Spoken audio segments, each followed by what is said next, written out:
Bismillahirrahmanirrahim. Assalamualaikum warahmatullahi wabarakatuh. Nah, anak-anak kelas 6, pertemuan IPA kali ini adalah membahas soal yang minggu lalu kita kerjakan. Yuk, mari kita bahas satu persatu ya.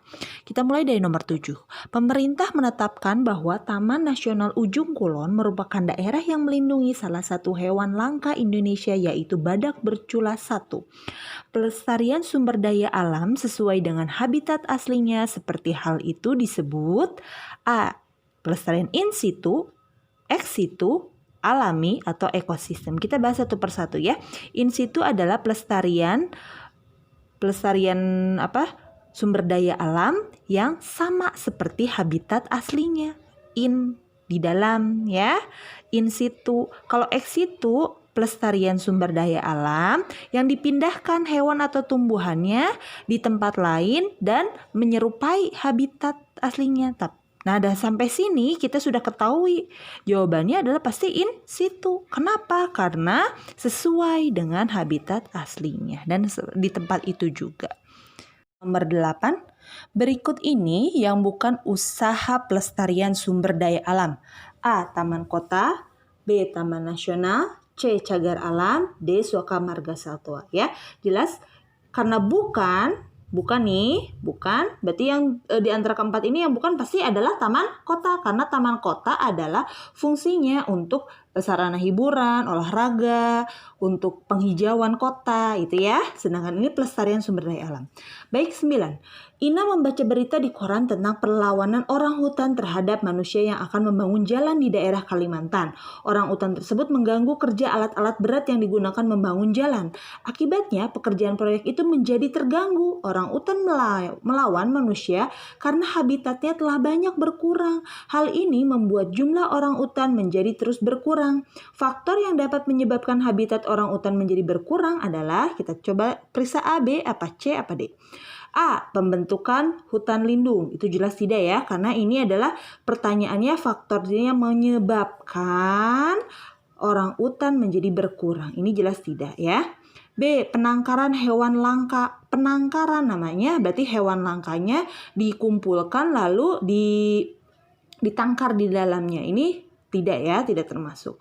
C. Penanam pohon. Penanam pohon justru bisa menambah habitat orang hutan. Ini juga tidak. Sedangkan D. Penebangan pohon. Oh, jelas ini. Karena kalau pohonnya berkurang, otomatis lahan dan habitat orang hutan itu terancam ya. Jadi itu jawabannya. 10. Ada berbagai usaha yang dapat dilakukan manusia untuk mengurangi terjadi kelangkaan hewan.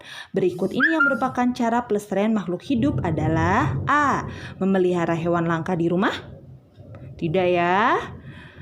B. Menebang pohon yang ada di jalan. Ya atau tidak? Tidak juga. C. Memelihara hewan di kebun binatang. Bisa jadi. Kita lihat D. Membunuh hewan buas yang ada di sekitar. Oh, jelas aja C jawabannya. Oke? 11. Coba perhatikan, dari gambar tersebut kalian dapat menyimpulkan bahwa pohon mangga dapat berkembang biak dengan cara. Nah, ini lihat gambarnya, ada kupu-kupu menyenggol bunga, ya kan? Atau menempel pada bunga, ini namanya penyerbukan. Nah, penyerbukan maka terjadi buah mangga dari biji juga bisa. Nah, ini adalah vegetatif atau generatif dengan cara perkawinan. Ya, generatif, jelas ya. 12. Beberapa jenis tumbuhan dapat melakukan perkembangbiakan secara vegetatif alami. Misalnya jahe. Berikut ini tumbuhan yang cara perkembangbiakannya seperti jahe. Nah, A. Pisang, B. Kencur, C. Wortel, D. Bawang merah. Apa jawabannya? Yang sama dengan jahe yaitu kencur, yaitu apa? Rizoma.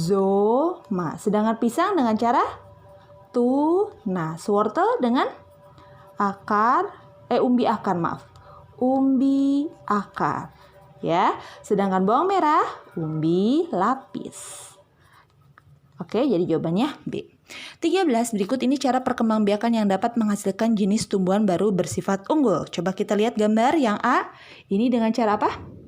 Okulasi atau tempel. Yang B dengan cara stek. C dengan cara merunduk.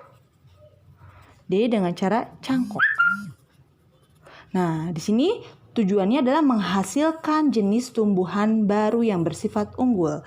Sebetulnya di antara 4 jawaban ini tidak ada jawaban yang paling tepat. Karena kenapa? Dari ketiga ini kita coba dulu yang okulasi. Okulasi tujuannya adalah menggabungkan sifat-sifat tanaman. Contohnya misalnya mawar putih sama mawar merah akan menghasilkan mawar yang kelompoknya pink. Nah, itu bisa pakai okulasi. Sedangkan stek untuk memperbanyak tanaman tapi sifatnya sama dengan induknya. Kalau merunduk juga sama. Ini akar ini dirundukan supaya tumbuh tumbuhan baru, tapi hasilnya juga sama dengan induknya.